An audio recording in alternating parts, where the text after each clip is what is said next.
পঞ্চাশ।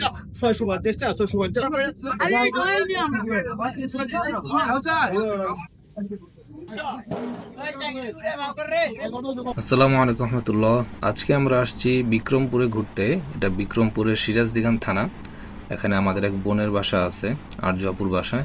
হাফসাকে নিয়ে আসছি। আমরা যখন আসছি তখন সরিষা ফুলের বাগান ছিল, সরিষার ক্ষেত। তখন একটা অনলাইনে খুব ট্রেন্ডিং ছিল, এটা সবাই সরিষা ফুলের বাগান যাচ্ছে। এই যে হাফসা খুব এনজয় করতেছে, সরিষা ফুলের স্মেল নিচ্ছে। সে খুব বিষয়টাকে অনেক ফিল করতেছে। এবং হলুদ সরিষা ফুলের বাগান দেখতে অনেক ভালো লাগে। হাফসা লাফাচ্ছে, নাচতেছে সে। তো তারপর আমরা চলে গেছি হলো পানের ঘের দেখতে। ওদের বাগানের পাশে একটা বড় পানের ঘের আছে, যদিও এখানে যাওয়াটা নিষেধ। পানের ঘেরে কেউ ঢুকতে দেয় না, কিন্তু আমি বান্দা তো নাচর বান্দা, আমি ক্যামেরা নিয়ে ঢুকে গেছি পানের বাগানের ভিতরে। ভিউটা দেখতে অনেক সুন্দর লাগে। ভিতরে সারি সারি পানের গাছ, অনেক সুন্দর পানের বাগানের ভিতরটা। পানের বাগান ঘুরে তারপরে আমরা চলে গেলাম ছাদে। এখানে একটা বাংলো বাড়ির মতো আছে বাগানের পাশে।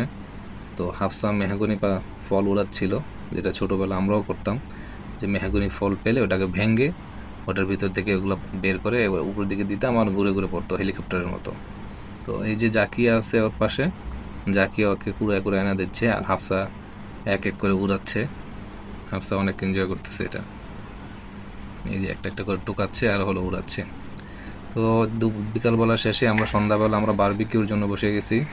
কারণ আফসারের আবদার ছিল যে আঙ্কেল অনেকদিন পরে আসছেন, আমাদেরকে একটু বারবিকিউ করে খাওয়াবেন। মুরগি কিনে আনলাম, দুপুরে এনে মুরগিগুলো ম্যারিনেট করে রেখে দিয়েছিলাম। যে বারবিকিউ করতেছি আমরা। বারবিকিউ পার্টি নাকি আফসার? গ্রামে এসে যদি শীতের দিন বারবিকিউ পার্টি না করা যায় তাহলে কি আর জমে? একটা কি একটা ফিল। এখানে ঘরের পাশে বৈশা নিজেরা নিজেরা বারবিকিউ পার্টি। এখানে পাশে ঘর আছে, মনে হবে যে আমরা ক্যাম্পিং এ আসছি। গ্রামে আসলে বারবিকিউর পার্টিটা আসলে মজাটা অন্যরকম।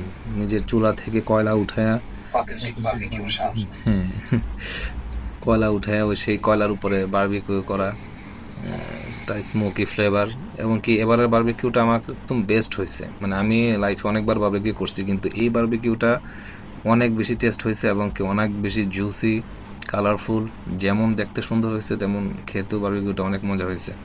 সবাই বারবিকিউটা খেয়ে অনেক প্রশংসা করছে। আফসা, জাকিয়া, ভাইয়া, আপু, মানে সবাই বারবিকিউটা অনেক লাইক করছে। দেখাই যাচ্ছে যে বারবিকিউটা আসলে অনেক বেশি জুসি হয়েছে বারবিকিউটা। তো রাতে বারবিকিউ খেয়ে আমরা সকালের জন্য প্রিপারেশন নিচ্ছি। সকালবেলা আমরা মাছের হাটে যাব। মাছে ডাক উঠে সকালবেলা খাওয়া দাওয়া করে প্রিপারেশন নিচ্ছি আর কি। তো সকালবেলা যাইতে যেতে দেখা গেল যে মাছের হাটে অলরেডি ডাক উঠে গেছে, অনেক মাছ উঠে গেছে এখানে। এই যে সারি সারি করে মাছ সাজায় সাজায় রাখতেছে। এই মাছগুলো একটা একটা করে ডাকে উঠায়। যে ডাক দেয় সে কিছু কিছু করে মাছ রেখে দেয়, এক বলের মতো রাখে, আর বাকিটা উনি ডাকে বিক্রি করে। এই দেখেন এখানে ডাকবে, ওনার ডাকার সিস্টেমটা দেখেন, এটা অনেক মজা লাগে। এটা দেখার জন্য আসলে গেছি।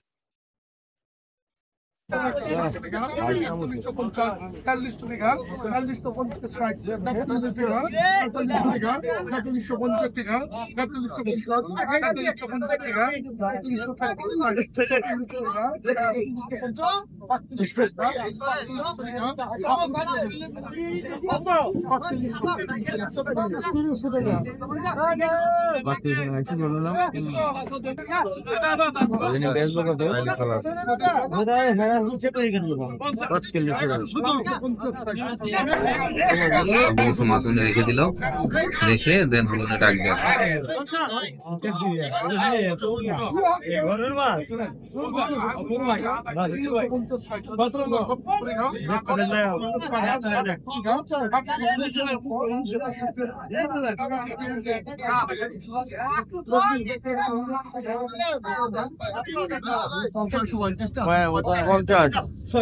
ওনাদের জন্য আসলে ব্যবসায়ীদের জন্য আসলে মাছ কিনে পোষানো যায় না, আসলে ওনারাই মাছ সব কেড়ে নিয়ে নেয়। দেখা যায় 550 টাকা বলছে, আমি 570 টাকা বলছি, আরেকজনের 600 টাকা বলে বাস আস্তে করে টান দিয়ে নিয়ে যায়। আর ব্যবসায়ীদেরকে ওরা বেশি প্রায়োরিটি দেয়, যার কারণে এখানে মাছ কিনে জিতা যায় না। ওরা মাছ কেড়ে নিয়ে যায় এক প্রকার। ঠাস করে একটা দাম বলবে, দাম বইলে আপনার মাছটা আস্তে আপনার সামনে থেকে নিয়ে চলে যাবে। তো আমরা ঘুরে ফিরে তেমন কিছু মাছ কিনি নাই, অল্প কিছু বাংলা মাছ কিনছি। আমরা মূলত দেখার জন্যই গেছিলাম। এখানে সামুদ্রিক মাছ সহকারে অনেক মাছ এখানে ঘাট থেকে আসে। অনেক বড় মাছের হাট এটা। তো ঘুরে ফিরে আমরা এই যে অল্প কিছু মাছ আনছি, কিছু দেশি মাছ, চিতল আছে, বায়লা মাছ আছে, টাকি মাছ, কিছু কিছু মাছ, সরপুঁটি মাছ। তো এই ছিল আমাদের বিক্রমপুরের ভ্রমণ। পরের বার ইনশাল্লাহ নেক্সট টাইম আবার আসবো বিক্রমপুরে। আসলে আবার নতুন কিছু আপনাদেরকে দেখানোর চেষ্টা করবো ইনশাল্লাহ। সেই পর্যন্ত ভালো থাকুন, আল্লাহ হাফেজ।